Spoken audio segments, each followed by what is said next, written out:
السلام علیکم ورحمۃ اللہ وبرکاتہ۔ الحمد للہ رب العالمین والصلاة والسلام علی رسولہ الامین وعلی آلہ وصحبہ اجمعین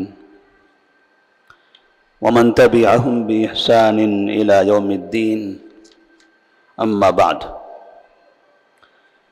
فأعوذ باللہ من الشیطان الرجیم، بسم اللہ الرحمن الرحیم۔ وَقُلْ جَاءَ الْحَقُّ وَزَهَقَ الْبَاطِلُ إِنَّ الْبَاطِلَ كَانَ زَهُوقًا۔ سیرت النبی صلی اللہ علیہ وسلم کے سلسلے دروس میں آج کے درس کا عنوان ہوگا فتح مکہ میں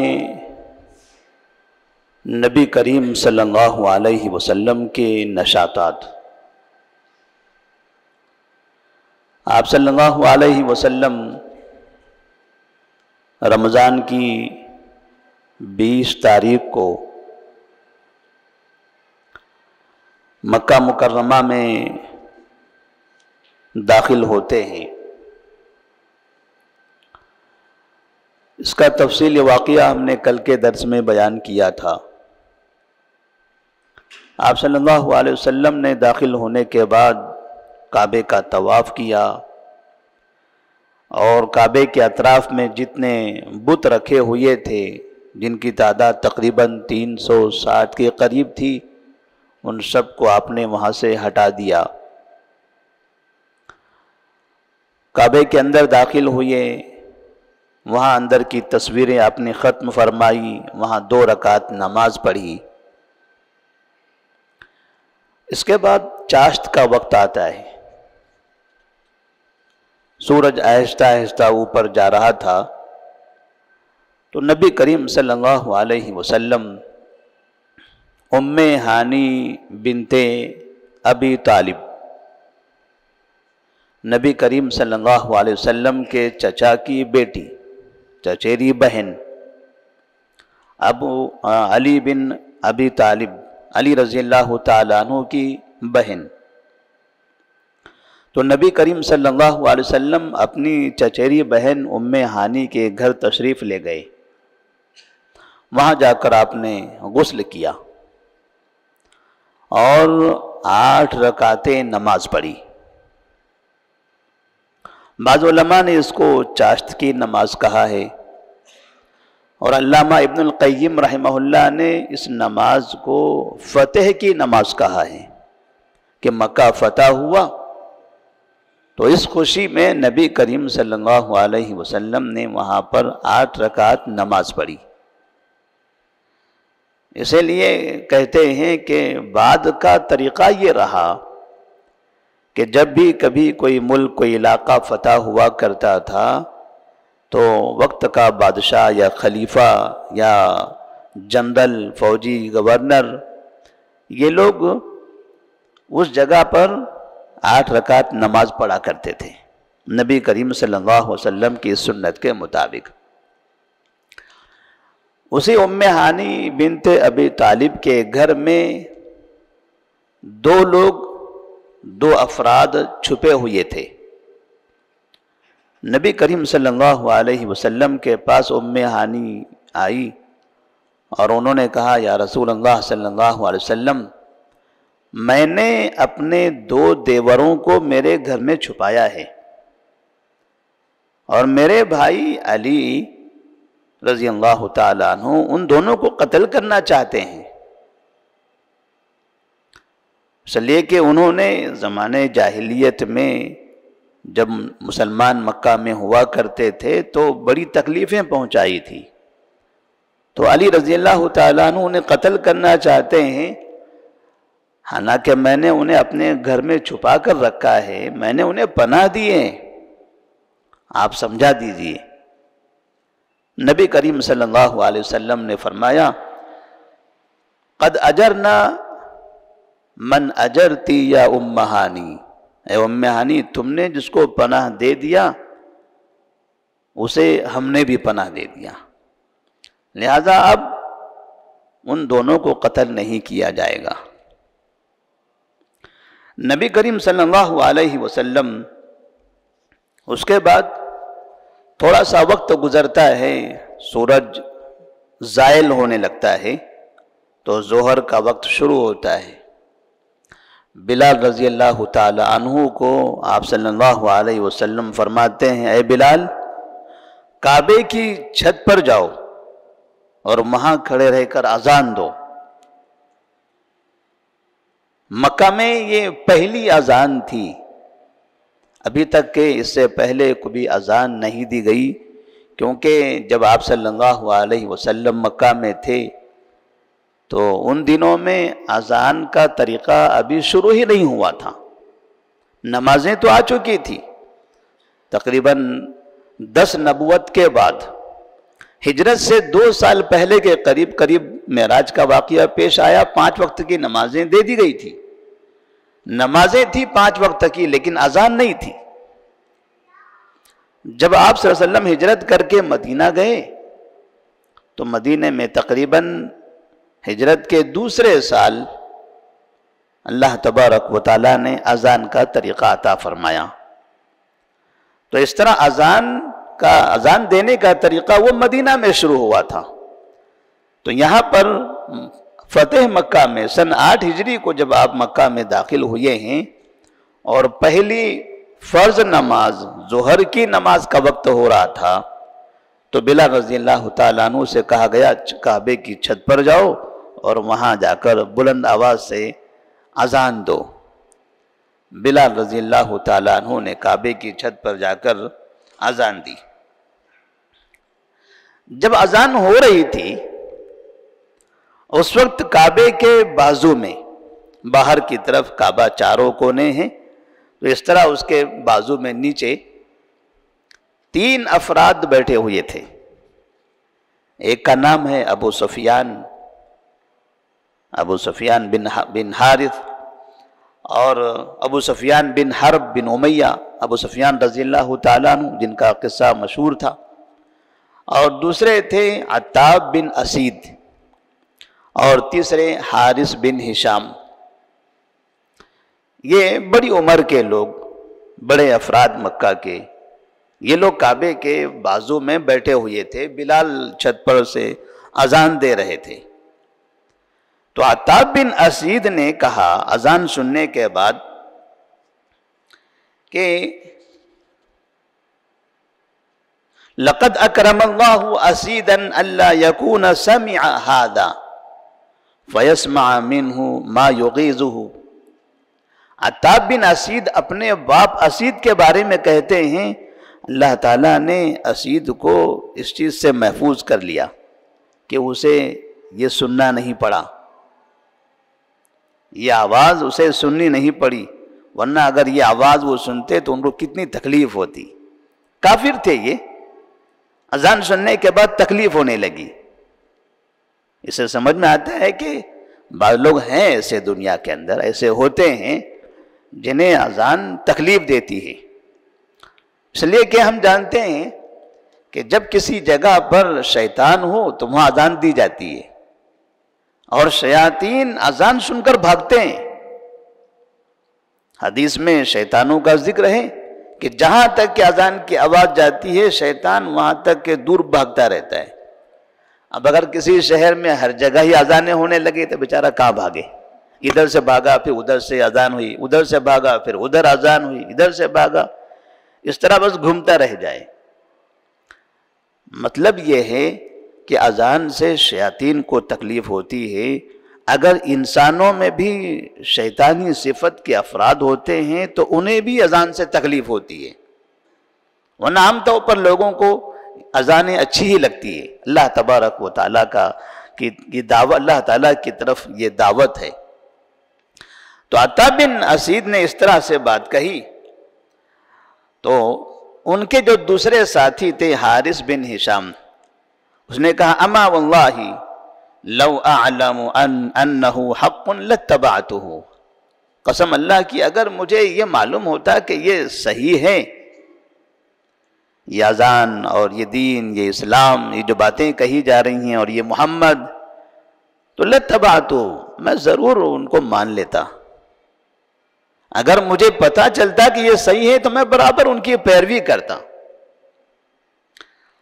ابو سفیان نے کہا، تین ساتھی تھے، دونوں نے الگ الگ بات کہی، اب ابو سفیان کی باری تھی۔ ابو سفیان کہنے لگے، اما واللہ لا اقول شیئا لو تکلمت لاخبرت عنی هذه الحصى، قسم اللہ کی آپ دونوں نے تو کچھ نہ کچھ رائے ظاہر کر دی، میں کچھ نہیں بولوں گا، اس لیے کہ اگر میں نے منہ کھولا تو یہ ہمارے اطراف میں جو کنکریاں نظر آ رہی ہیں، یہ کنکریاں ان کو بتا دے گی، یہ کنکریاں جا کر محمد کو خبر کر دے گی کہ ہم نے کیا کہا ہے، لہذا یہاں کوئی بات چھپ نہیں سکتی ہے۔ محمد کو اللہ تبارک و تعالیٰ ساری باتیں بتا دیتا ہے۔ تو ابو سفیان نے وہاں پر کچھ نہیں کہا۔ تھوڑی دیر کے بعد اذان ہو گئی، نبی کریم صلی اللہ علیہ وسلم ان کی مجلس میں آئے اور آپ صلی اللہ علیہ وسلم نے کہا، قد علمت الذی قلتم، تم لوگ آپس میں کیا کیا باتیں کر رہے تھے سب پتہ چل گیا۔ سب پریشان ہیں، انہوں نے کہا یہ کیسے پتہ چلا، ہم تو 3 لوگ ہی بیٹھے ہیں، یہاں قریب میں کوئی چوتھا فرد تو تھا ہی نہیں۔ فقال الحارث وعتاب، تو ابو سفیان رضی اللہ تعالیٰ عنہ تو پہلے مسلمان ہو چکے تھے راستے ہی میں، جب ہجرت سے، جب آپ صلی اللہ مکہ سے، مدینہ سے مکہ آ رہے تھے تو راستے میں ہی انہوں نے اسلام قبول کر لیا تھا عباس رضی اللہ تعالیٰ عنہ کے ساتھ۔ اب یہاں عتاب بن اسید اور حارث بن ہشام، یہ 2 لوگ تھے جو ابھی مسلمان نہیں ہوئے تھے۔ جب انہوں نے نبی کی زبان سے یہ سنا، قد علمت الذی قلتم، تم لوگوں نے کیا کیا کہا ہے، سب مجھے سمجھ میں آ گیا، سب معلوم ہو گیا ہے مجھے۔ جیسے یہ سننا تھا تو ان دونوں نے کہا، نشہد انک رسول اللہ، نشہد انک رسول اللہ، ہم گواہی دیتے ہیں کہ آپ اللہ کے رسول ہیں، ہم گواہی دیتے ہیں کہ آپ اللہ کے رسول ہیں۔ واللہ ما اطلع علی ھذا احد کان معنا فنقول اخبرک، اس لیے کہ یہاں ہمارے ساتھ کوئی تیسرا آدمی نہیں تھا کہ جو جا کے آپ کو بتا سکے، اگر یہ بات آپ کو معلوم ہوئی ہے تو یہ اللہ کی طرف سے ہے۔ نشہد انک رسول اللہ، اب ہم سمجھ گئے، ہم کو یقین ہو گیا کہ آپ اللہ تبارک و تعالیٰ کی جانب سے مبعوث رسول ہیں۔ یہ اذان اور پھر یہ اذان سے تھوڑا سا نفرت کا اظہار اور پھر ان کے دلوں میں اسلام داخل ہونا، اس سے سمجھ میں آتا ہے کہ بعض مرتبہ اسلام سے نفرت کرنے والے وہ حقیقت میں اسلام قبول کرنے کی تیاری کر رہے ہوتے ہیں۔ جب دلوں میں نفرت زیادہ بڑھتی ہے، زبان میں زہر بھرنے لگتا ہے، تب ایسا محسوس ہوتا ہے کہ اندر کی گندگیاں سب باہر نکل رہی ہیں، دل صاف ہونے والا ہے، اسلام داخل ہونے والا ہے۔ اور یہ مجرب ہے۔ دنیا کی وہ قومیں جن کے بارے میں ایک زمانے تک کہا جاتا تھا کہ بہت بڑے ظالم ہیں، دنیا کے کئی مسلم ملکوں کو انہوں نے تباہ کر دیا، مسلمانوں سے بڑی نفرت تھی ان لوگوں کو، آج ہم دیکھ رہے ہیں وہاں مسلمانوں کی آبادی غیروں کے برابر ہوتے ہو جا رہی ہے، مسلمانوں کی تعداد میں روز بروز اضافہ ہوتا جا رہا ہے، اور وہاں کی قومیں مسلمانوں سے کہہ رہی یہ ہمارا چرچ ہے، یہ ہماری عبادت گاہ ہے، یہ خرید لو، یہ لے لو، آپ اسی کو مسجد بنا لو۔ اتنی بڑی تبدیلی، طاقتور قوم، پوری دنیا پر قابض قوم، جس پر ساری دنیا کا طوطی بولتا ہو، اس قوم کے لوگ اگر اپنی عبادت گاہیں جو اقلیت والے مسلمان ہیں انہیں دینے کے لیے تیار ہیں، تو یہ معمولی فتح نہیں ہے۔ ہم کو لگتا ہے نہیں، مسلمان بڑے مظلوم ہیں، مسلمان بڑے مجبور ہیں، مسلمانوں کی تعداد کم ہے، مجبور ہے، مظلوم ہے، جو طاقتور ہیں وہ اپنی عبادت گاہیں مسجدوں کے لیے بیچ رہے ہیں. تو یہ طاقت ہوئی کیا وہ طاقت ہوئی؟ اللہ تبارک و تعالی ایمانی قوت دیکھتا ہے. تعداد، ہتھیار، قوت، حکومت یہ سب کوئی معنی نہیں رکھتی، یہ سب کوئی معنی نہیں رکھتی ہے. اللہ تبارک و تعالی ایمانی قوت دیکھتا ہے. ایمان ہو تو اللہ تبارک و تعالی اسے قوت عطا فرماتا ہے. اس کے بعد صفوان بن امیہ نامی شخص جب نبی کریم صلی اللہ علیہ وسلم نے مکہ میں داخلہ لیا، مکہ میں آپ داخل ہوئے، تو جو بڑے بڑے سرغنہ تھے جنہوں نے نبی کو بہت ستایا تھا، بہت پریشان کیا تھا، جو کمتر تھے، متوسط تھے، وہ تو آ کے سر جھکا کے کھڑے ہو گئے. لیکن جو بڑے بڑے سردار تھے، ہر فتنے کے بڑے ذمہ دار ہوا کرتے تھے، تو ظاہر سی بات ہے انہیں ڈر زیادہ لگے گا کہ خیر یہ قوم کو تو چھوڑ دیا گیا لیکن میرا کیا ہوگا؟ میں تو یہ سب جنگ بھڑکایا کرتا تھا، میں تو مارا کرتا تھا، میں گلے میں رسی ڈال کے گھسیٹا کرتا تھا، میں پتھر مارا کرتا تھا، میں تھوکتا تھا، میں نہ جانے جب وہ ساری چیزیں یاد آتی تھی تو کیا ہوتا ہوگا. ایسے ہی کچھ لوگوں کو یہ پرانی باتیں یاد آنے لگی. جنہوں نے بہت زیادہ ستایا تھا انہیں آج بہت زیادہ ڈر لگنے لگا کہ ہمارا کیا ہوگا، ہمارا کیا ہوگا. مکے والوں کو تو معاف کر دیا گیا، اذهبوا فانتم الطلقاء لا تثریب علیکم اليوم، نبی نے اعلان کر دیا کہ جاؤ تم سب آزاد ہو، تمہیں کچھ نہیں کیا جائے گا. لیکن بڑے عہدیدار، بڑے ذمہ دار پریشان تھے. تو انہی میں سے صفوان بن امیہ بھی تھے. صفوان بن امیہ کو جب پتہ چلا، گھبرانے لگے کہ نبی تو مکہ میں آ گئے، اب سارا پرانا حساب چکتا کیا جائے گا. جلدی سے مکہ چھوڑ کے بھاگ گئے اور سیدھے جدہ کی طرف چلے گئے کہ جدہ کے پاس بندرگاہ ہے، ساحل سمندر ہے، وہاں سے کشتی پکڑیں گے اور حبشہ کی طرف یا کسی اور طرف چلے جائیں گے، چھوڑ دیں گے مکہ ہمیشہ کے لیے. جس شہر سے مسلمانوں کو نکالا جا رہا تھا، اب اس شہر سے کافر بھاگنے کے در پہ تھے. کہاں بھاگیں، کدھر بھاگیں؟ مکہ چھوڑ چھوڑ کے بھاگ رہے تھے. حالانکہ انہیں بھگایا نہیں جا رہا تھا، ان کا پیچھا بھی نہیں کیا جا رہا تھا، انہیں دھمکی بھی نہیں دی گئی تھی. ڈر اور خوف اتنا تھا اپنے پرانے جرائم کی بنا پر کہ انہیں لگتا تھا کہ شاید ہمارا قتل ہو جائے گا. تو صفوان بن امیہ بھی یہاں سے بھاگ گئے. نبی کریم صلی اللہ علیہ وسلم کے پاس ان کے چچیرے بھائی عمیر بن وہب الجمحی رضی اللہ تعالیٰ عنہ آئے اور انہوں نے کہا یا رسول اللہ صلی اللہ علیہ وسلم، میرے چچیرے بھائی صفوان بن امیہ ڈر کے بھاگ گئے، آپ امن دے دیجئے، ان کو رہنے دیجئے گاؤں میں. وہ چلے گئے چھوڑ کے، اب کہاں جائیں گے نہیں پتہ ہے. تو انہوں نے کہا ٹھیک ہے جائیے، میں ان کو ادرک ابن عمک فہو آمن، جاؤ اپنے چچیرے بھائی کو جہاں بھی ہیں لے آؤ، وہ انہیں امن ہے، کچھ نہیں کہا جائے گا ان کو.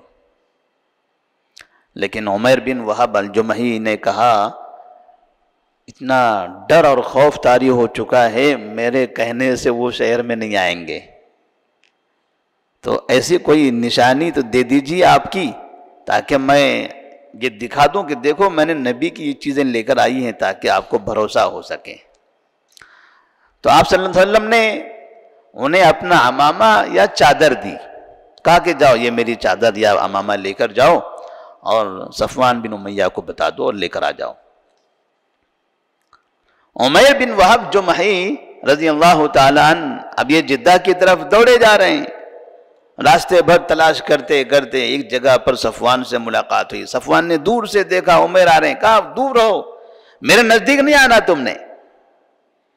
انہیں ڈر لگ رہا تھا کہ ایسا نہ ہو کہ اب مسلمانوں نے انہی کو مجھے پکڑنے کے لیے بھیجا ہو، یہ میرا اپنا بندہ ہے، کہیں ایسا نہ ہو کہ یہی مجھے پکڑ کے لے جانے کے لیے آیا ہو. ڈرنے لگ گئے. تو عمیر بن وہب نے انہیں سمجھانے کی کوشش کی، ڈرنا نہیں، میں آپ کے لیے امن کا پروانہ لے کر آیا ہوں. کہا نہیں قسم خدا کہ میں نہیں آ سکتا، مجھے ڈر لگ رہا ہے، میں نے ایسے ایسے کام کیے ہیں محمد کے ساتھ۔ تو عمیر بن وہب نے کسی طرح سے ان کو بھروسہ دلایا، اعتماد میں لیا اور نبی کی وہ نشانی بتائی، تب وہ آنے کے لیے راضی ہو گئے۔ مکہ میں داخل ہوئے اور دور کھڑے رہ کر نبی کو آواز دی، یا محمد، اے محمد تم نے مجھے امن دیا ہے؟ نبی نے فرمایا ہاں آ جاؤ۔ امن یہاں اعتماد کے لیے، بھروسے کے لیے دور سے ہی اس نے آواز دی کہ ایسا نہ ہو کہ نزدیک جا کے پوچھو پتا چلے مر جاؤ۔ دور سے آواز دی، نبی نے کہا ہاں میں نے آپ کو امن دیا ہے، آ جائیے۔ نبی صلی اللہ علیہ وسلم کے پاس وہ پہنچے ہیں اور پھر انہوں نے کہا کہ اجعلنی بالخیار شہرین، میں تو آ گیا ہوں لیکن مجھے اسلام پر مجبور مت کرو، مجھے اسلام لانے پر مجبور مت نہیں کرنا، آپ نے مجھے 2 مہینے کی مہلت دو، میں سوچنا چاہتا ہوں۔ آپ نے فرمایا انت بالخیار 4 اشہر، 2 نہیں، ہم آپ کو 4 مہینے کی مہلت دیتے ہیں، سوچو، اور کتنا سوچنے کا وقت ملتا ہے سوچ لو آپ۔ اور خوش ہو گیا وہ شخص، ہم نے تو 2 مہینے کی مہلت مانگی تھی، ہم کو 4 مہینے کی مہلت مل گئی۔ آپ تو چاہتے ہی یہ تھے کہ ہر انسان اپنی سوچ سے، اپنی عقل سے سوچ سمجھ کر اسلام قبول کرے، ڈر اور خوف سے نہیں۔ ہم کسی کو ڈرانا نہیں چاہتے ہیں، ہم نے آپ کو امن دیا، آپ ڈر کے بھاگے ہوئے تھے، آپ کو یہاں رہتے ہوئے اختیار ہے، آپ کفر پر رہو، 4 مہینے تک سوچتے رہو، اگر سمجھ میں آیا تو اسلام قبول کر لینا۔ کچھ دنوں کے بعد صفوان بن امیہ، 4 مہینے کی مہلت تو بہت دور کی بات ہے، بہت جلدی انہوں نے اسلام قبول کر لیا، اور ان کے اسلام قبول کرنے سے پہلے ان کی بیوی نے اسلام قبول کر لیا۔ تو اس طرح سے صفوان بن امیہ رضی اللہ تعالیٰ عنہ، وہ اور ان کی بیوی مسلمان ہو جاتی ہیں۔ ایک شخص تھے جن کا نام تھا فضالہ بن عمیر۔ فضالہ بن عمیر جس وقت نبی کریم صلی اللہ علیہ وسلم طواف کر رہے تھے تو فضالہ بن عمیر بھی آپ کے قریب میں طواف کرتے ہوئے چکر مار رہے تھے۔ نبی صلی اللہ علیہ وسلم کے قریب میں جب پہنچے ہیں، آپ نے پوچھا آپ فضالہ ہو؟ تو کہا نام انا فضالہ۔ آپ کہتے ہیں ماذا كنت تحدث به نفسك، کیا سوچ رہے ہو آپ دل میں؟ نہیں کچھ بھی نہیں، کچھ نہیں سوچ رہا ہوں میں، انی اذکر اللہ، میں اللہ کا ذکر کر رہا ہوں۔ آپ ہنسنے لگے، کہا صحیح سے بولو، دل میں کیا سوچ رہے تھے تم؟ میرے پیچھے آ رہے تھے، کیا ارادہ تھا دل کے اندر؟ کہا نہیں کچھ بھی نہیں تھا، میں ذکر اذکار کر رہا تھا۔ نبی نے فرمایا تم مجھے قتل کرنا چاہتے تھے، تم میرے پیچھے گھوم رہے تھے طواف میں، کیا یہ صحیح نہیں کہ تم نے مجھے قتل کرنے کا ارادہ کر لیا تھا، اور اسی کی خواہش پر تم میرے قریب آنے کی کوشش کر رہے تھے کہ موقع ملے اور میں حملہ کر دوں؟ فضالہ شرمندہ ہو گئے، کہا ہاں نشہد انک رسول اللہ، نشہد انک رسول اللہ، میں گواہی دیتا ہوں آپ اللہ کے رسول ہیں، میں نے توبہ کر لیا۔ آپ نے فرمایا استغفر اللہ، توبہ کرو اللہ سے، معافی مانگو، دھوکہ دیتے ہو اس طرح سے، ہم نے پورے شہر والوں کو امن دے رکھا ہے اور تم ہمیں دھوکے سے مارنا چاہتے ہو۔ آپ صلی اللہ علیہ وسلم نے ان کے سینے پر ہاتھ مارا، ان کے لیے دعا کی، پھر وہ کہتے ہیں ما من خلق اللہ شیء احب الی منہ، آپ نے جیسے میرے سینے پر ہاتھ رکھ کے اٹھایا تو اس کے بعد سے دنیا میں سب سے زیادہ محبوب میرے نزدیک نبی کریم صلی اللہ علیہ وسلم ہو گئے۔ تو فتح مکہ کے بعد پہلے دن میں کئی طرح کے معجزے ظاہر ہوئے، اور اللہ تبارک و تعالیٰ نے اس طرح سے جو لوگ جب طاقت تھی تب تو پریشان کرتے ہی تھے، جب مغلوب ہو گئے، پریشان ہو گئے، مجبور ہو گئے، تب بھی الگ الگ طرح سے کوششیں کرنے لگے کہ چلو اسی بہانے اب تو ملنے جلنے لگے، قریب قریب آنے لگے، تو اسی محبت میں زہر دے دیں، قتل کر دیں۔ اس سے یہ بھی سمجھ میں آتا ہے کہ بعض مرتبہ مسلمانوں کو صرف وہی لوگ نقصان نہیں پہنچاتے ہیں جو دور سے بہت زیادہ بولتے ہیں، وہ لوگ بھی نقصان پہنچاتے ہیں جو قریب آ کے ٹوپیاں پہنتے ہیں، افطاریاں کرتے ہیں اور فنا فنا کام ہمارے ساتھ کرتے ہیں۔ ایسے لوگ بھی مسلمانوں کے لیے دھوکے باز ہوتے ہیں، اور مسلمانوں کو ہمیشہ چوکنا ہونا چاہیے۔ کفر یہ کفر ہے، جو رب کا نہیں ہوا وہ رب کے بندے کا نہیں ہو سکتا، جو اپنے خالق کا نہیں ہو سکا، اپنے مالک کا نہیں ہو سکا، وہ انسانوں کا کبھی نہیں ہو سکتا۔ وہ ہمیشہ رب کو دھوکہ دینے والا رب کے بندوں کو دھوکہ دے کر رہے گا۔ تو نبی کریم صلی اللہ علیہ وسلم نے اس طرح سے مسلمانوں کو گویا یہ پیغام بھی دے دیا کہ جب آپ کے پاس طاقت ہو تو کبھی آپ نے طاقت کا غلط استعمال نہیں کرنا ہے، اور پھر آپ کے پاس طاقت ہو یا نہ ہو، ان دونوں حالتوں میں آپ کو کفار سے ہوشیار رہنا ہے۔ کیونکہ عمر فاروق رضی اللہ تعالیٰ عنہ کو جب قتل کیا گیا تھا، آپ پر خنجر سے حملہ کیا گیا، تو اس وقت وہاں تو کوئی دشمن نہیں تھا، اچھا ماحول تھا، شیطان تک ان سے ڈرا کرتا تھا، دوسرے افراد تو بہت ڈرتے تھے، لیکن اسی شہر میں رہنے والا، وہیں کام کرنے والا ابو لولو المجوسی جاتا ہے اور عمر فاروق رضی اللہ تعالیٰ عنہ پر خنجر سے حملہ کر دیتا ہے۔ تو حکومت بھی ہو آپ کی، طاقت بھی ہو آپ کی، تب بھی جن کے دل میں کفر ہے وہ برابر آپ کو نقصان پہنچانے کے در پہ رہیں گے۔ تو ہر حالت میں ہمیں چوکنا رہنا ہے، متنبہ رہنا ہے، ہوشیار رہنا ہے، اور ہمیں اسلام کی دعوت دیتے رہنا ہے۔ اللہ تبارک و تعالیٰ سے دعا ہے کہ اللہ تبارک و تعالیٰ ہم تمام مسلمانوں کی حفاظت فرمائے اور ہمیں دین کی صحیح دعوت دینے کی توفیق عطا فرمائے۔ والسلام علیکم ورحمۃ اللہ وبرکاتہ۔